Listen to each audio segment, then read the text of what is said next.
Leandro Rezende fez hoje uma entrevista com o deputado bolsonarista Ottoni de Paula. O Leandro vai explicar para você exatamente o quão bolsonarista o deputado Ottoni de Paula, do MDB do Rio de Janeiro, é. Muito. Ele foi um dos mais árduos defensores do presidente, inclusive no ataque às instituições e, infelizmente, na disseminação de informações falsas.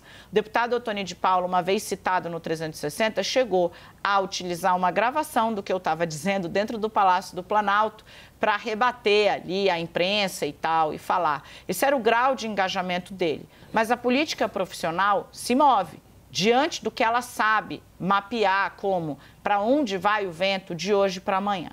Vamos ouvir a conversa que o Leandro Rezende teve com o deputado Ottoni de Paula. Eu dou um spoiler aqui porque já está na nossa tarja. Ele disse que Jair Bolsonaro se apequenou ao deixar o país. Leandro, tudo seu. É isso, Dani. O Ottoni de Paula, né, esse preâmbulo que você fez, ele está super completo, mas é importante dizer que é uma pessoa aliada do presidente Jair Bolsonaro quando ninguém mais era. Quando aquela ideia do Bolsonaro ser candidato a presidente era uma coisa que estava no etéreo, o Ottoni de Paula já estava com ele. Eu conheço essa história de perto, o Ottoni aqui do Rio, e hoje até na nossa conversa ele me lembrou o que viveu com o presidente Jair Bolsonaro. Quem está nos assistindo certamente se lembra do caso do Marcelo Arruda, aquele militante do PT que foi assassinado por um bolsonarista. O Ottoni de Paula, que já tinha sido vice-líder do governo Bolsonaro, foi ele quem intermediou a conversa do Bolsonaro com familiares do Marcelo Arruda, militante do PT assassinado lá em Foz do Iguaçu. Isso no ano passado, então uma pessoa super próxima do presidente. O que aconteceu nessa semana? O Ottoni de Paula, que ganhou, teve uma votação impressionante no Rio de Janeiro na eleição de 2022, muito por conta da sua atuação como pastor, da sua atuação super ligada ao presidente Jair Bolsonaro. O Ottoni surpreendeu uma parte do mundo político ao aparecer em posses de ministros do governo Lula. Se imaginava que ele faria uma oposição ferrenha. Ele teve na posse dos ministros do MDB, inclusive da senadora Simone Tebet. E aí eu fui conversar com ele sobre isso. E o que ele me disse, Dani, e quem está nos assistindo, é o seguinte: ele está aberto ao diálogo. Disse textualmente o deputado Ottoni de Paula: eu continuo na oposição, mas não é porque não gosto do piloto do avião que irei torcer para o avião cair. Não vou torcer para o quanto pior, melhor. Então, o Ottoni de Paula, esse super bolsonarista, se colocou à disposição para eventualmente dialogar com o governo Lula dentro daquele que ele entende que pode colaborar para o país. Pautas de costumes, ele disse que não vota com o PT de jeito nenhum. Ele me disse também que está sofrendo muitas críticas dos apoiadores do presidente Jair Bolsonaro porque concedeu a um desses canais bolsonaristas uma entrevista dizendo que era um equívoco que esses manifestantes ficassem na porta dos quartéis do Exército, né? E nesse sentido, ele fez algumas críticas ao ex-presidente Jair Bolsonaro. Segundo Ottoni de Paula, o presidente da República tinha a obrigação ética de, sabendo que nada aconteceria depois da eleição do presidente Lula, dizer isso ao povo.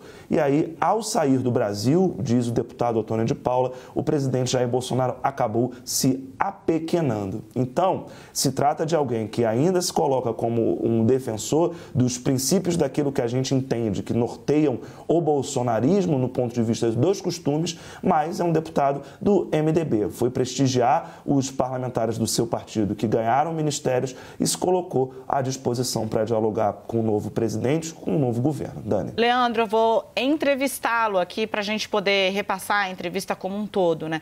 Eu achei interessante o raciocínio que o deputado Ottoni de Paula fez a você, né? Ele disse o seguinte, né, para o Leandro Rezende, né? Sabendo que nada aconteceria após as eleições, Bolsonaro tinha obrigação ética de dizer isso às pessoas. Em que contexto ele falou isso, Leandro? E, claro, ele está se referindo exatamente aos acampados que estão pedindo golpe na frente do quartel-general do Exército. O contexto disso, Dani, foi quando eu perguntei para ele se essa disposição dele de dialogar com o governo Lula não faria ele ter um problema com a sua própria base.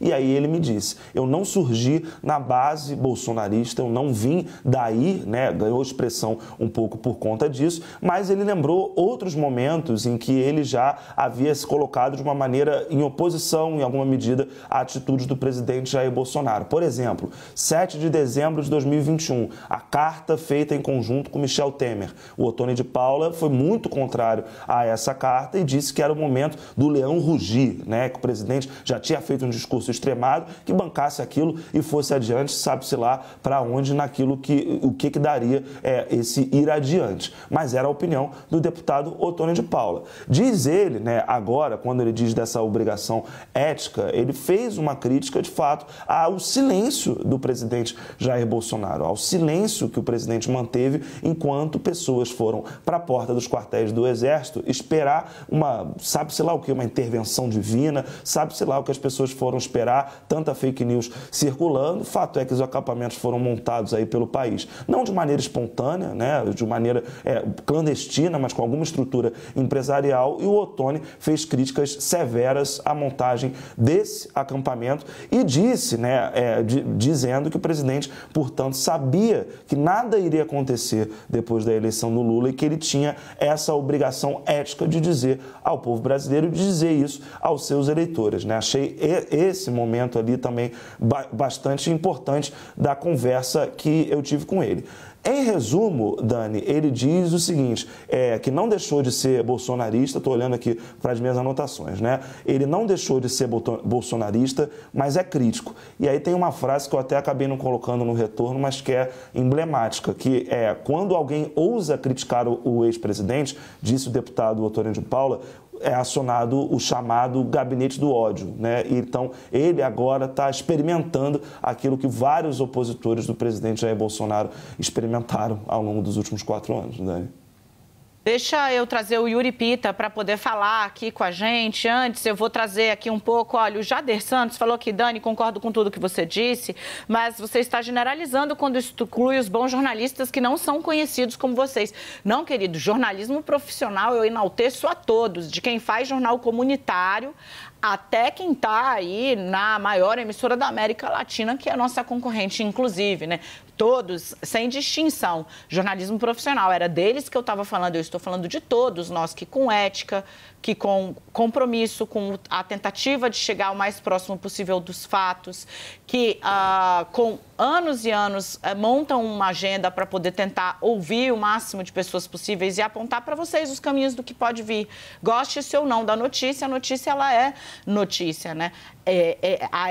Todas essas pessoas que fazem isso, desde o jornal comunitário, do jornal de bairro, né, até quem trabalha nas maiores emissoras do país, todo mundo está aí abarcado. Quem não está é quem diz para você que é jornalista, quem diz para você que é, sei lá, qualquer coisa, e, na verdade, é mero disseminador de desinformação que está atrás de dinheiro. Yuri, a política está se movendo, bolsonarista raiz, que, inclusive, estava ao lado de Bolsonaro nas posições mais extremadas, como, por exemplo, contra o Supremo, a favor de Daniel Silveira, do indulto a Daniel Silveira, né?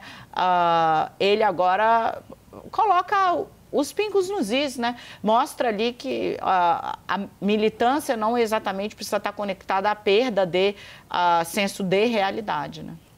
E isso não é só porque mudou o governo, mas porque há pautas que sim unem campos divergentes da política nos mais variados interesses, sejam eles interesses republicanos, sejam eles interesses privados ou próprios. Basta lembrar que mesmo ao longo do governo Bolsonaro, houve pautas que a base de sustentação ao ex-presidente Jair Bolsonaro conseguiu negociar textos e teve adesão, por exemplo, da bancada do PT, quando se tentou mexer em algumas legislações, em especial, por exemplo, legislação sobre lei de improbidade administrativa. houve tentativa ali de redução do papel de Ministério Público. Isso não avançou, mas havia convergências nos pontos. E os campos, por mais polarizados que eles estejam no embate ideológico, político, na hora de sentar no Congresso Nacional, vai ter diálogo, sim. Isso sempre existiu. Não deixou de existir, mesmo nos momentos de maior polarização do país. Quem está polarizado, radicalizado, extremado e não admite ouvir nada que não a sua própria voz ou aqueles que falam ao mesmo que si próprios, são essas pessoas extremadas que estão se vendo em situações que talvez depois olhem para trás e se arrependam do que fizeram. Porque eu vou insistir de novo, para mim é muito chocante, qualquer agressão a um jornalista é chocante. E aí quando a gente fala jornalismo profissional, não é só aqueles que trabalham numa empresa, é aqueles que fazem jornalismo de acordo com os estándares, os padrões do jornalismo profissional. E aí a menção ao nosso espectador de que é ainda mais valoroso quem toma a iniciativa nas comunidades, em áreas carentes, por iniciativa própria, fazer jornalismo sério, não fazer proselitismo ou militância travestida de jornalismo.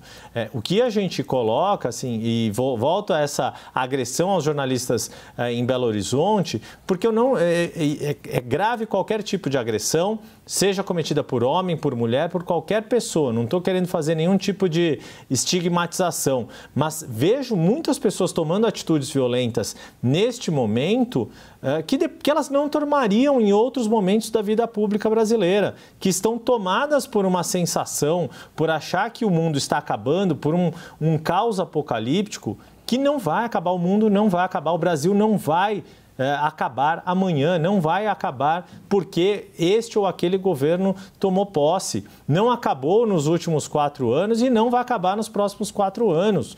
Não acabou num processo de impeachment, não acabou quando houve um golpe militar, não acabou quando houve redemocratização. É disso que se trata. E é papel, sim, de todos os congressistas representarem as mais diversas visões que existem na sociedade brasileira, até mesmo essas mais radicalizadas, desde que não rompam com a democracia, não estimulem violência, não estimulem ruptura democrática.